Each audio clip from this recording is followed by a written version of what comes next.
Nii. Väga tore, sa jõudsid esimesse loengusse ja tead, ma kõigepealt näitan ära selle, et siin on nagu su loengu tekst, siia tuleb nüüd video, ma seda videot praegusel hetkel ei ole, aga ma nagu teen seda videot praegu, jah. Ja nüüd siin all saab siis olema see loengutöö, iseseisev töö. Iseseisvate tööde sisestamine siin keskkonnas on niimoodi, et sa oled ju sisse loginud, muidu sa ei näekski seda. Ja kui sa oled sisse loginud, siis sa saad sisestada iseseisvat tööd. Iseseisva töö sisestamisel sa pead sisestama siia kõigepealt pealkirja.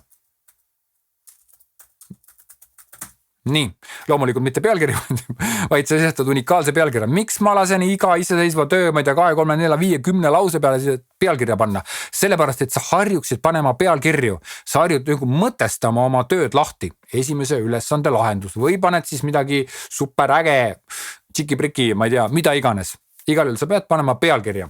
Ja siia sisestad iseseisva töö. Siia kirjutad töö ja kui sa töö oled ära kirjutanud, siis klikad siia saada selle nupu peale. Plaks. Kui ta nüüd saatis selle töö ilust ära ja loomulikult saatis töö ära, siis tuleb siia. Iseseisev töö on salvestada, leiad sellest siit. Siin selles keskkonnas on niimoodi, et iseseisvaid töid muuta ei saa. Ja miks ei saa, ma kohe räägin. Igal juhul, kui sa tahad midagi muuta või lisada, siis siin all on kommentaariumi vorm. Sa leiad selle sama asjaga siit iseseisvat tööd. Kommenteerimisvorm ja siin on kommenteerimisvormi sa võid kirjutada lisaks või siis kirjutad, paned copy-paste kogu teksti uuesti ja muudad seal midagi. Aga kui sa saaksid seda algset ülesannet muuta, siis on niimoodi, et mina kirjutan igale tööle, mis te kõik sisestate ja ka sinu 3 tööle, mis sa sisestad, mina kirjutan tagasiside. Ja see tagasiside tuleb samasse kommentaariumi vormi, niimoodi kui tagasiside tuleb, siis sa kohe näed, sinu tööle on tulnud üks kommentaar ja see ongi minu tagasiside, siis sa saad teada, mida ma sellest tööst arvan.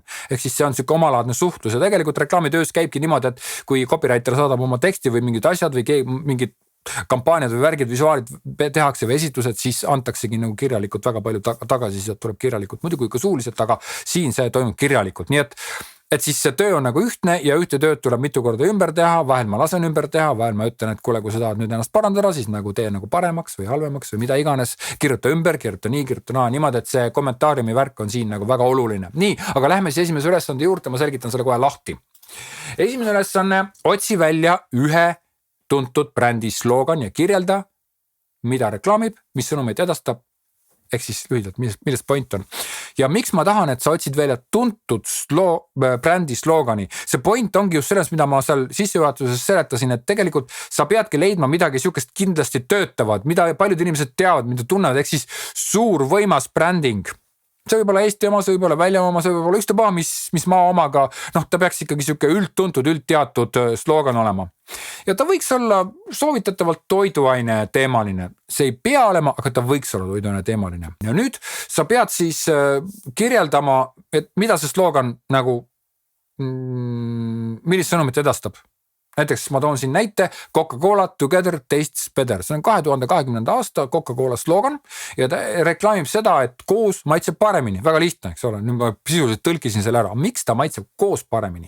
Ehk siis ta maitseb hästi, mitte ta maitseb hästi, aga ta maitseb paremini. Järelikult ta maitseb veel paremini ja koos maitseb paremini. Seda on seda, et kui sa seda kellegiga koos tarbid, jood, Coca-Cola jood kellega koos, siis ta maitseb nagu veel paremini kui tavaliselt.